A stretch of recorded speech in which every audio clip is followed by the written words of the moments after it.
Well, hello there. I'm Gemini. That battery can last up to 24 hours even with the always-on display turned on. It's pretty cool. All right, everyone, settle in. Today we're going to talk about something that's frankly more important than any single tax code you'll memorize for the exam. We're talking about your future. Now, if you're thinking about ever buying a home, retiring one day, or just, building some wealth in Canada, there are three incredibly powerful tools designed to help you get there faster: the RRSP, the TFSA, and the new kid on the block, the FHSA. But the big question is, which one is right for you and when? That's exactly what we're going to figure out today. Let's break down your financial toolkit. So, here's our roadmap for today. First, we'll establish this whole toolkit idea. Then, we're going to get our hands dirty and look at each tool one by one. We'll start with the FHSA. That's the one for you aspiring home buyers. Then we'll cover the RRSP, the classic for retirement planning. And of course, the super flexible TSA. And to wrap it all up, we'll put them side by side so you can see, clear as day, which one you should be reaching for first. Okay, let's get right into it. I want you to think about your financial goals like a big project, say building a house. Now, you wouldn't use a hammer to saw a board in half, would you? Of course not. It's the same with your money. Using the wrong savings account can seriously slow you down, or even worse, cost you a lot in taxes. These registered accounts, they're your power tools. And today, we're learning how to use them like a professional. When you boil it all down, it really is this simple. The first home savings account? That's your laser-guided saw, perfectly designed for one specific job, that down payment. The RSP? That's your heavy-duty, industrial-strength nail gun for building a solid retirement fund over decades. And the TFSA? Well, that's your versatile multi-tool. It's the one you can use for almost any job you throw at it. The key to financial success is knowing which tool to grab from the belt and when. So, let's start with the newest tool in the kit, and for many of you in this room, probably the most exciting one right now, the FHSA. I like to call this the home buyer's superpower, and you're about to see why. So what does all that mean? Put simply, the government literally created this account with one goal in mind: to help you buy your first home, and to do it faster than ever before. It is laser-focused on supercharging your down payment savings in a way that no other account can. Okay, so how does it work? Well, each year you can put in up to $8,000. But what if you have an off year and can only put in, say, $5,000? No problem at all. That unused $3,000 of contribution room just carries forward to the next year. So next year you could actually put in up to $11,000. Just remember, the maximum carry forward from past years is capped at $8,000. Over the entire life of the account, you can contribute a grand total of $40,000 per person.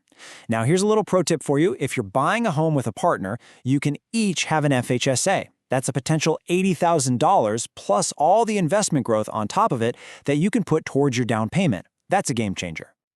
Now, this slide, this is where we see the FHSA's magic. It literally takes the single best feature from the RRSP and combines it with the single best feature of the TFSA. Let me explain. When you put money in, you get a tax deduction, just like an RRSP.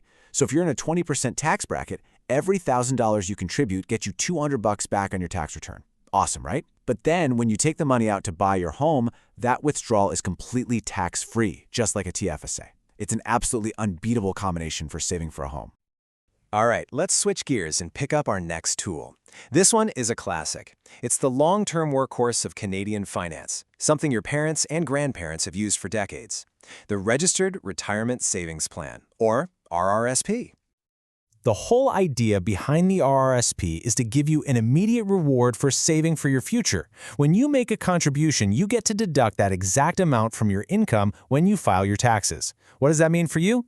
It means you pay less tax today, right now. It's like an instant return on your savings that you can then turn around and reinvest.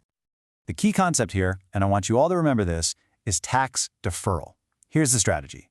You contribute during your working years when your income and therefore your tax bracket is at its highest. So let's say you're in a 30% tax bracket. A $1,000 contribution saves you $300 in taxes today. Then that money grows year after year, completely sheltered from taxes. Much later, when you're retired, your income will likely be lower, putting you in a lower tax bracket. So when you finally withdraw the money, you'll pay tax on it, but at that much lower rate. You're effectively shifting your tax bill from your high-income years to your low-income years. It's a brilliant long-term play. So how much can you put in? Your contribution limit is calculated as 18% of your earned income from the previous year. up to a maximum annual limit, of course. For 2024, that cap was $31,560. But the main takeaway for you right now is this: the more you earn, the more room you get. And just like the other accounts, any room you don't use simply carries forward to future years. Now, while it's primarily for retirement, the RRSP does have a couple of special early access features. You can borrow from it for a down payment on a home or to go back to school. But, and this is a big but, be very careful here. This is not free money. Think of it as taking an interest-free loan from your future self. You absolutely must repay it back into your RRSP on a very strict schedule. If you don't, it gets added to your income, you pay tax on it, and you lose that contribution room forever. And that brings us to our third and final tool, the one I call the Flexible All-Star, or maybe the Swiss Army knife, because it is just so incredibly versatile. I'm talking about the tax-free savings account, the TFSA. Okay, so the TFSA is basically the mirror image of the RRSP. You contribute with money you've already paid tax on, what we call after-tax dollars. So there's no tax deduction up front, but, and here's the magic, once that money is inside the TFSA, it is sheltered from the taxman forever. Every single dollar it earns in investment growth and every single dollar you withdraw for any reason at any time is 100% yours to keep, completely tax-free.